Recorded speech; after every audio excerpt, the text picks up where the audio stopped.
Bueno, continuamos en Arriba Gente con el ciclo de entrevistas a precandidatos a la presidencia. Hoy recibimos a Mario Vergara, precandidato por el Frente Amplio. Buen día, ¿cómo le va? Buen día, es un gusto estar con ustedes y con la teleaudiencia. Bueno, entramos de lleno en los temas que están salpicando en este día de lluvia. Muy bien. Amerita la expresión. Vamos a ir baldeando de a poco. Esperemos que con un poco más de agilidad que lo que se veía en el video. Uno de los temas que ya está con efervescencia en la campaña tiene que ver con la necesidad de reformar la seguridad social, tema que tímidamente ha ido asomando, pero que analistas señalan como un tema importante y antipático de presentar. Usted ya ha mencionado la necesidad de una reforma y el gran tema y la gran pregunta es ¿cómo?, ¿no?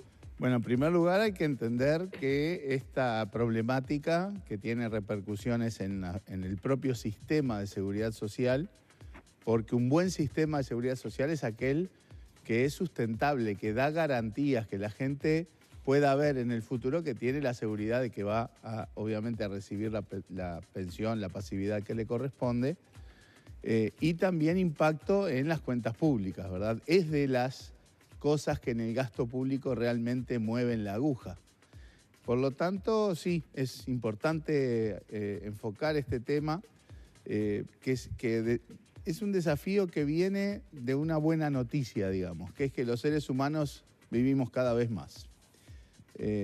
Ya este no es un problema del Uruguay, en todo el mundo están afrontando este problema, ya en muchísimos países han ido adecuando sus regímenes, los parámetros del régimen de seguridad social a una nueva realidad, que es que la gente vive más años y que está en mejores condiciones por más años, ¿verdad?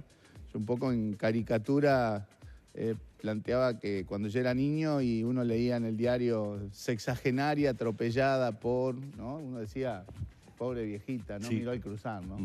Y ahora los sexagenarios te pasan corriendo por los parques, la Rambla, ¿verdad? O sea, realmente hay un cambio en ese sentido que un régimen de seguridad social tiene que afrontar, porque si uno ahorra lo mismo en su vida activa y después tiene que sostenerse financieramente más años cuando está inactivo, los números no van a cerrar. Y ahí es donde se empieza a decir, bueno, entonces este régimen de seguridad social no es tan sólido. Yo creo que estamos a tiempo, pero sobre todo el cómo tiene que ver también con hacerlo de manera dialogada, multipartidaria y con mucha conversación y debate y negociación con los sectores sociales. O sea, creo que es de los temas que son tan relevantes que no son cosas que lo pueda resolver un gobierno, así tenga mayorías parlamentarias, digamos. O sea que hay que hacerlo con todos los partidos políticos alrededor de la mesa, hay que hacerlo dialogando con las organizaciones sociales para que todos entendamos que esta adecuación necesaria de parámetros de la seguridad social es imperiosa para fortalecer el sistema y también para ayudar a adecuar las cuentas públicas. Y cuando decimos régimen de seguridad social no es solo el régimen general, ¿verdad? Incluimos también la caja militar, la caja policial y todas las otras cajas que en pero general... Pero ya se aprobaron cambios con la caja militar. ¿No son suficientes? No, no son suficientes, pero de ninguna manera. A ver, de la reforma policial, de la caja policial o de la caja bancaria son reformas que se hicieron hace unos 10 años y por lo tanto la adecuación de parámetros de alguna manera también las tiene que alcanzar, porque no es solo, no se modificaron en aquel momento los parámetros a la situación que tenemos hoy. Y en particular en la caja militar, que no se había reformado antes y que se aprobó el año pasado una ley, en mi visión no es una gran reforma, digamos, no es un cambio que implique ni una mejora sustancial a los efectos del régimen de seguridad social en el área militar, ni en el terreno financiero, porque todo el mundo ha dicho que esto, lo que se aprobó, con suerte tendrá algún impacto financiero dentro de 15 años. O sea, no tengo dudas en decir que difícilmente pueda considerarse una reforma de la caja militar. Pero ¿y por qué no se hicieron entonces cambios más profundos? Bueno, hubo discusión pública, ¿verdad?, donde quedó claro que quienes impulsaron la reforma también habían impulsado un impuesto a las pasividades altas y muy altas en el sector de las Fuerzas Armadas, en que no hubo mayoría parlamentaria y también hubo un debilitamiento del proyecto inicial de la reforma de la caja militar también en la negociación para que que se aprobara algo que tuviera mayorías ¿Qué parlamentarias. habría que hacer ahora entonces? Bueno, yo creo que eso hay que insertarlo en la discusión de todo el sistema. Por eso digo, no es volver a tratar la caja militar aisladamente, sino a la hora de revisar, repensar, ver la sustentabilidad del sistema de seguridad social en su conjunto. Sin duda hay que volver a poner sobre la mesa las circunstancias de la caja militar, la caja policial, etcétera. Si no se pudo, ¿por qué se va a poder? Estamos hablando de una formulación de una problemática que es diferente a meramente decir vamos a reformar la caja militar. Digamos, acá estamos planteando de que la sustentabilidad del sistema de seguridad social pasa en buena medida por una revisión integral, y reitero que al ser revisión integral incluye no solo el régimen general, sino también las cajas paraestatales o las cajas particulares. O sea que creo que es una formulación y un planteamiento político muy distinto que tiene que además, reitero, ser abordado de manera multipartidaria y con diálogo con todos los sectores sociales involucrados en esto, que es toda la sociedad, ¿no? Ahí donde uno es un poco escéptico, ¿en qué sentido? En las últimas horas, y no tengo más remedio que referirme al excomandante en jefe Guido Manini Ríos, hemos visto nuevamente las acusaciones hacia la fuerza política de gobierno de cierta carga ideológica, como en contra de los militares. Entonces uno dice, sí, estoy totalmente de acuerdo con lo que dice el contador Vergara de esto es algo que tienen que abordar todos los partidos. Pero como estamos en plena campaña política, nadie lo va a querer abordar dentro de la campaña, que sería lo ideal que quienes resultaran finalmente como candidatos a la presidencia luego de las internas dijeran hay ciertos temas de los cuales no nos podemos apoderar, hay que tratarlos a nivel país, a nivel estatal, pero sin esa carga ideológica que supuestamente le endilgan algunos a la fuerza de gobierno. Bien, bueno, separemos los tantos, ¿no? Mi planteamiento no tiene nada de ideológico, ni sesgado a favor o en contra de nadie, es un dato de la realidad que además creo que todo el mundo reconoce a esta altura. Es claro que esto no es algo para hacer en el medio de la campaña electoral, por eso yo creo que es al inicio del próximo gobierno, hay que sentarse alrededor de una mesa a conversarlo. Creo que es imprescindible,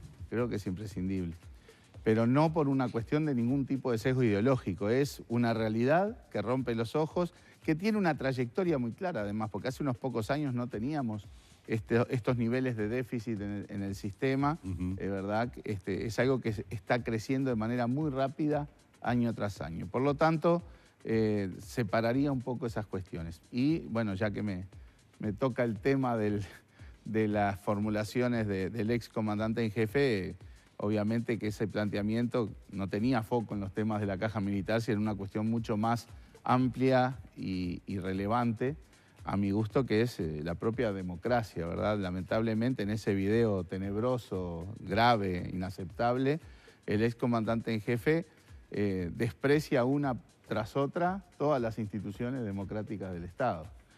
No solamente a la fuerza política, a la justicia, al Poder Ejecutivo, ¿verdad? Dice, la justicia procesa, además se está hablando de los casos de militares que eran los paladines de la tortura durante la dictadura, ¿no? Pero procesa sin pruebas y por razones ideológicas, o sea, un poco cobra el grito, y en el resto del gobierno está lleno de incapaces, de burócratas incapaces, o sea, fue una secuencia de formulaciones absolutamente despreciativas de todo el... Le tengo que preguntar, ¿se les escapó la tortuga?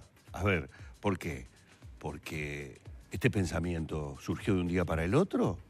Bueno, general Guido Manini Ríos. Yo no estoy en la interna militar. Porque digamos. Uno quedó sorprendido del tono del video. El tono también, es brutal, ¿no? El tono es brutal. O sea, a uno que vivió ciertas épocas le recordó esas épocas. La verdad que uno lo miraba y estaba bravo ver el video. Y uno decía, pero este señor hasta hace 24 horas era el comandante en jefe del ejército. Bueno, pero la destitución de Manini, a mi gusto, suena como a tarjeta roja por reiteración de faltas, digamos, porque en realidad en distintas formulaciones, algunas vinculadas a la caja militar, que incluso fue insultante con el ministro de Trabajo y Seguridad Social, le llevaron a que fuera sancionado y observado más de una oportunidad, arrestado a rigor durante un buen tiempo, o sea, en medidas sin precedentes Claro, para con un comandante. Pero ahí yo ya le hablo al precandidato a la presidencia y que si está en carrera es porque piensa llegar a la presidencia de la República. ¿Usted lo arrestaba o ya directamente ahí había una situación de riesgo? Mi sensación, primero uno no tiene toda la información y los detalles del asunto, ¿verdad? Que en política hay que tomar toda la información posible porque siempre hay equilibrios que sostener, pero la sensación que uno tenía en la instancia anterior era que era razonable la destitución. Pero bueno, llegó un poquito después porque claramente este señor estaba haciendo todo lo posible para que lo destituyeran, ¿no? Para plantearse en una tesitura, no sé, de mártir de las instituciones burocráticas del Estado. Pero a mí me parece muy preocupante porque, a ver, voy a ser todavía más cándido en lo que planteo. Yo tengo la sensación de que hubiera esperado un relacionamiento diferente entre los gobiernos del Frente Amplio y las Fuerzas Armadas. Yo tengo, sí, un sesgo medio de insatisfacción más general, no solamente por el caso de Manini. Lo de Manini es el extremo y desnuda mucho más las cosas, pero creo que en temas de memoria y verdad se avanzó. Se entró a los cuarteles, se excavó, se encontraron restos de personas desaparecidas. Tenemos presos a quizá los principales personeros de la dictadura, de la tortura. Pero hay como un gusto a poco, ¿verdad? Cuando a las Fuerzas Armadas se le pidió información, o no la dieron o mintieron. Entonces ahí hay un poco de que los resultados no son de la dimensión que uno esperaba. En los temas de la caja militar, lo que acabo de decir, yo creo que es muy insatisfactoria la ley que se aprobó el año pasado, que difícilmente yo lo consideraría una reforma integral del sistema de pasividades de las Fuerzas Armadas. Y otra cosa aún más relevante, más importante en el sentido del rol de las Fuerzas Armadas, es que en 14 años no logramos diseñar y aprobar razonablemente una nueva ley orgánica militar que sustituya la ley orgánica militar que viene de la dictadura. 74, ¿Ah? 1974. Y que ahí yo creo que es donde uno se aprobó una ley de defensa, pero la ley de defensa es el marco. La ley orgánica militar es la que empieza a aterrizar ese marco de la ley de defensa. ¿Firmeza a la izquierda con el tema de las Fuerzas Armadas? Yo creo que ese es el ámbito, la discusión de la ley orgánica militar, es el ámbito donde uno define qué roles deben tener las Fuerzas Armadas, qué alcance, qué dimensión, qué organización. Yo creo que todo eso hay que discutirlo con mucha más profundidad, incluso, diría, en diálogo con las propias Fuerzas Armadas, porque Manini en su video lo que procura es oponer al ejército en particular del gobierno, del Estado, de los poderes democráticos, de la sociedad. Sin embargo, él reclamaba no haber sido convocado nunca a un ámbito de discusión parlamentaria. Y plantear además de que el ejército es la esperanza de los desprotegidos, de la gente más pobre. O sea, hay una formulación política muy grave que lo que busca es polarizar justamente la relación entre el ejército y los poderes democráticos. Yo creo que ese proceso que estoy diciendo, por ejemplo, de revisar una ley orgánica militar, tiene que hacerse en diálogo con las Fuerzas Armadas y tiene que redefinir roles. Por supuesto que las Fuerzas Armadas tienen roles. La seguridad en el mar, la seguridad en el aire, la seguridad en las fronteras, la participación, cada vez que hay desastres naturales, ¿verdad? No la veo centralmente en el Uruguay como unas Fuerzas Armadas en donde pongamos foco en la preparación para la guerra, si bien como Fuerza Armada algo en ese sentido también tiene que haber. O sea, redefinir el alcance de los roles es fundamental. ¿La reducción? Porque bueno, en función de esto... Hoy está la discusión esa. Si necesitamos unas Fuerzas Armadas más reducidas. No podemos decir qué número tienen que tener de efectivos las Fuerzas Armadas hasta no acotar y ver el alcance de los roles. La sensación que todos tenemos es que habría que reducirlas, pero no hay que poner la carreta delante de los bueyes. Primero definamos para qué queremos a la organización. Ojo, las Fuerzas Armadas son un ingrediente de la institucionalidad democrática del país. Por eso creo que esa intención de polarizar y separar y de oponer al ejército del resto de la institucionalidad democrática no solo es falaz, sino que es peligroso. La dimensión viene atada a la discusión del alcance de los roles y por eso creo que esa discusión... Y también de la organización. A ver, la gente aquí seguramente no lo tiene presente, pero antes de la dictadura, las Fuerzas Armadas estaban mucho más coordinadas. Las tres armas tenían una organización conjunta y eso se derivaba en cómo se regionalizaba, cómo se relacionaban. Es la dictadura la que las separa en tres. Y separarla en tres implica duplicaciones, triplicaciones de temas como la ejecución presupuestal, aparecen cajas con capacidad de ejecución presupuestal por muchos lados, aparece una duplicación de la capacitación y la educación en el terreno militar, en la gestión, o sea, realmente se hace ineficiente esa forma de organizar. Yo creo que tenemos que volver a un esquema organizativo de mucha mayor conjunción y de mucha mayor coordinación para hacer más eficiente la tarea y para hacerla también, y eso condiciona también la dimensión que tienen que tener. Pero todo esto hay que discutirlo y ponerlo sobre la mesa. Voy a decir una cosa más. Hoy hay un proyecto de ley orgánica militar en el Parlamento que se está discutiendo. Mi percepción es que ese proyecto no aborda esencialmente estos temas, pero también tengo entendido que ese proyecto también fue elaborado en diálogo con las Fuerzas Armadas. Sí, entonces, Manini decía que cuando quiere ir a explicarlo al Parlamento, la fuerza política no se lo deja. Yo no puedo confirmar esa...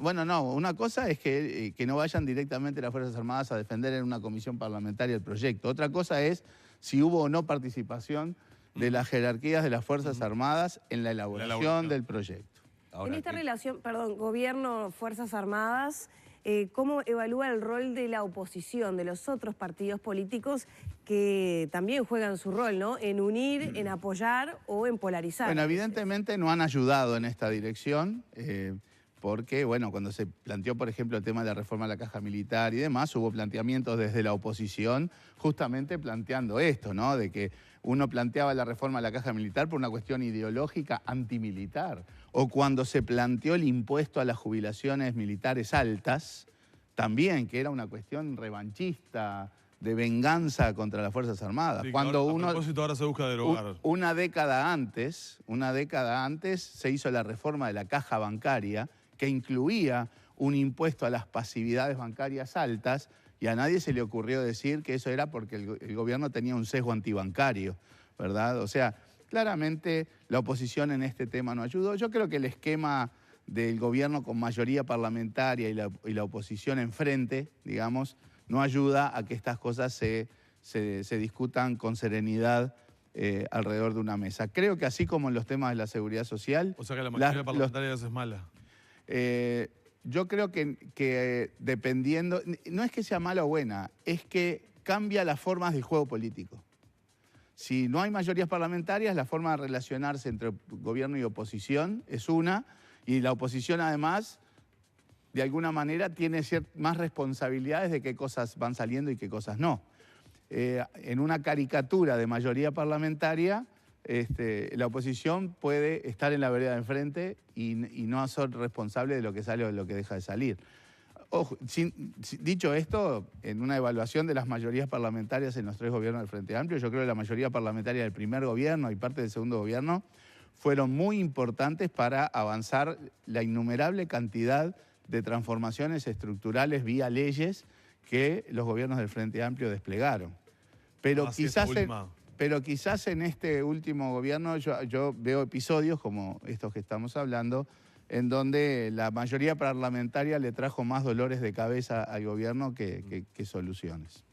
Yo le iba a consultar con respecto al tema que estaba planteando de definir el rol de las Fuerzas Armadas en nuestro país, y se me empezaban a confundir los papeles, porque en una campaña política en donde algunos insisten mucho en hablar de izquierda y de derecha en el Uruguay, Talvi, precandidato por el Partido Colorado, que obviamente no podríamos calificarlo como un partido de izquierda, sale hablando de que hay que preguntarse si en un país tan pequeño como el nuestro tenemos que tener unas Fuerzas Armadas como las que tenemos supuestamente preparadas para la guerra.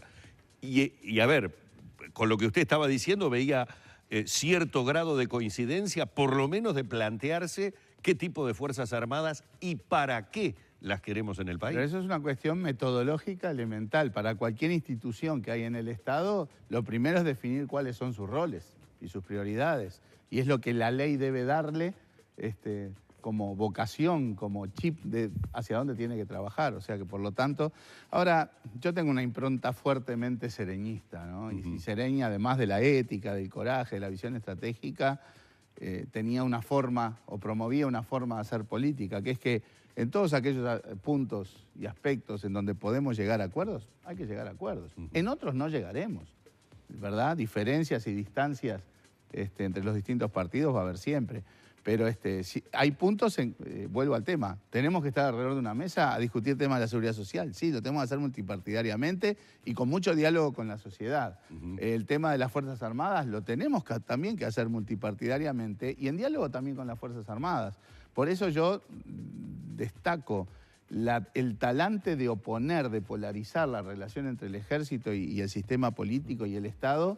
Es una cuestión peligrosa y yo voy radicalmente en contra. Yo, justamente con más razón en este momento, es que le tiendo una mano a las Fuerzas Armadas para el diálogo, para el razonamiento conjunto. Por supuesto que estas cosas tampoco se van a resolver en el marco de la campaña electoral, pero es importante dejar esa semilla que diga, bueno, hay 3, 4 temas en que los partidos políticos en diálogo con la sociedad y los agentes relevantes tienen que sentarse alrededor de una mesa porque no son cosas que se vayan a resolver para que impacten en el próximo gobierno, sino resolver la seguridad social, la relación con las Fuerzas Armadas, los temas educativos, de seguridad, son de una perspectiva larga. Las políticas de Estado en ese sentido, volviendo un poco a la lógica sereñista, me parecen fundamentales. Una de sus ideas que ha impulsado en los últimos días en el marco de esta campaña es el desarme de la población civil, o mejor dicho, limitar la tenencia de armas por parte de la población civil. Y apenas surge esa idea, siempre aparecen en los comentarios o de los televidentes o en redes sociales que comentan noticias. Quieren desarmar a la gente que en definitiva queda indefensa. ¿Por qué no desarman a los delincuentes? ¿Qué responde a la gente que usa esa lógica? Entiendo el punto. Es el porte en realidad. ¿Me permitirías un punto más sobre el anterior de las Fuerzas Armadas? ¿Sí? Dicho así, no me puedes decir que no. Por más que esté enojado, ¿no? en su fuero deportivo. Hablamos después de las elecciones. Después de las elecciones se va a conocer la verdad. Hay un tema más que tiene que ver con la organización de las Fuerzas Armadas y que a su vez impacta sobre la caja militar o la seguridad social. Hoy por hoy, aquellos militares que no llegan a niveles de coronel, de general y demás, bueno, se retiran en una edad muy temprana, 40 y pico de años, ¿no? ¿Qué pasa en otros países con esto? Bueno, la gente no se jubila a los 45 años. Aparece una figura que es el de reservista activo, es decir, está como en reserva, ¿no? No sigue siendo parte de los cuadros formales en actividad, pero sigue siendo militar, tiene algunas responsabilidades de mantener sus condiciones de salud, sus condiciones físicas, y eventualmente puede ser llamado, por ejemplo, cuando hay inundaciones, desastres naturales, cosas por el estilo. O sea, eso obviamente se le sigue abonando una parte del salario y mantiene derechos, ¿verdad? Pero no se retira, no se jubila, digamos. Y a su vez le permite, en todo caso, desarrollar otras actividades. Bueno, yo creo que esa figura de la reserva activa de las Fuerzas Armadas es algo para poner sobre la mesa y pensar. No solamente nos genera una mejor organización, vamos un poco también al tema de la dimensión. Sí. Si uno tiene esa reserva, puede racionalizar más a la gente en actividad, y cuando se necesita, que son a veces en situaciones puntuales, ¿no? De una inundación o un desastre natural, bueno, apela a esa reserva. Me parece que esa es de las cosas que ayuda a la organización, a la racionalización de la actividad de las Fuerzas Armadas, y además tiene un impacto positivo en el régimen de seguridad social de las Fuerzas Armadas. Vamos al tema de las armas. Ya que estamos en Fuerzas Armadas, vamos a tratar de tener ciudadanos desarmados. Un eje temático. ¿Qué le responde a la gente que dice, quieren desarmar a la población civil? ¿Por qué no desarman primero a los delincuentes? Ni que hablar que está obligado por las normas, y es parte de la vocación del trabajo de las Fuerzas de Seguridad del Estado, desarmar a los delincuentes. O sea, eso no es una cosa en oposición a la otra. Esa normativa ya existe. Ahora, que se pueda lograr con mayor o menor éxito, bueno, depende del éxito relativo de las actividades de combate a la delincuencia. ¿Por qué sería etcétera. beneficioso entonces que la población, que los civiles estén cada vez con menos porte de armas y tenencia de armas? Acaban de pasar ustedes noticias en donde la gente entra a las iglesias o a las mezquitas disparando a 40, 50, 80 personas, o accidentes de índole familiar en donde alguien por accidente mata a quien no debe y que no tenía nada que ver con la delincuencia, o circunstancias que de repente antes se resolvían, no sé, a las piñas, ahora se resuelven con un balazo. O sea, creo que el hecho de que haya armas en la sociedad y estén al alcance de la mano de la gente trae muchísimos más inconvenientes y tragedias que no teniéndolas. Y además, creo que en el fondo ese razonamiento tiene una implícita, una forma de ver las políticas de seguridad que nosotros no compartimos. Es el Estado el responsable de las políticas de seguridad, es el Estado el que tiene que combatir la delincuencia. Lo hará mejor, lo hará peor, seguirá cambiando, los delitos van cambiando, toda esa es otra discusión. El razonamiento es, me robaron 7 veces mi comercio, tengo derecho a tener un arma para defenderme. ¿Pero qué es defenderse? O sea, es la lógica de que la seguridad entonces, lo que se impulsa por esa vía es que la forma de combatir la delincuencia es que la sociedad esté armada hasta los dientes y ande a los tiros con los delincuentes. Primero que eso no pasa porque la sociedad en general no está preparada para tener ese rol. Y segundo que no lo tiene que tener. Las políticas de seguridad, esto como lógica general. Después, si pensamos, hoy hay 600.000 armas registradas en el Uruguay y otro tanto ilegales. O sea que aquellos que dicen, si retirás esto generás un mercado negro. El mercado negro ya existe, que es la mitad del mercado total, digamos. Es más, ese mercado negro también se nutre de las armas legales, porque cuando hay robos en hogares o en comercios, lo primero que los delincuentes roban son armas que nutren el mercado negro. O sea, hay más de 1 millón de armas en el Uruguay, hay un promedio de un arma por hogar. Es nuestra política, nuestra filosofía en las políticas de seguridad, que la forma de combatir la delincuencia es que estemos todos armados y andemos a los tiros con los delincuentes. No, eso es el lejano oeste, pero no puede ser una sociedad moderna. Lo otro es, bueno, por supuesto que esto tiene que venir, esto no está planteado como una solución mágica a los problemas de la inseguridad, que reconocemos, que vemos las dificultades crecientes por los cambios en las modalidades del delito, etcétera. O sea, esto es un punto de toda una batería de otras cosas que también tienen que operar mejor. Pero creo que de ninguna manera se puede plantear que la solución a los problemas de inseguridad sea armando a la gente. Y yo creo que eso trae muchas más tragedias y problemas y por lo tanto me parece que ayudaría en el marco, reitero, de un conjunto de políticas referidas a la seguridad, que haya menos armas en el país, que la gente tenga menos armas en su poder. Vamos a agradecerle al contador Mario Vergara, se nos ha terminado el tiempo, ya estamos en las 9:48 minutos, su presencia en este ciclo de precandidatos a la presidencia, en el caso del contador, por el Frente Amplio. Muy amable, muchas gracias por estos minutos. ¿No extrañó algo hoy? A ver, ayúdeme. Le hacemos una entrevista y no le preguntamos por el dólar. Bueno, todo esto de las Fuerzas Armadas, la seguridad y demás, todo hay que pagarlo, así que está siempre presente. Muchísimas gracias. El contador Mario Vergara en la mañana de Arriba Gente.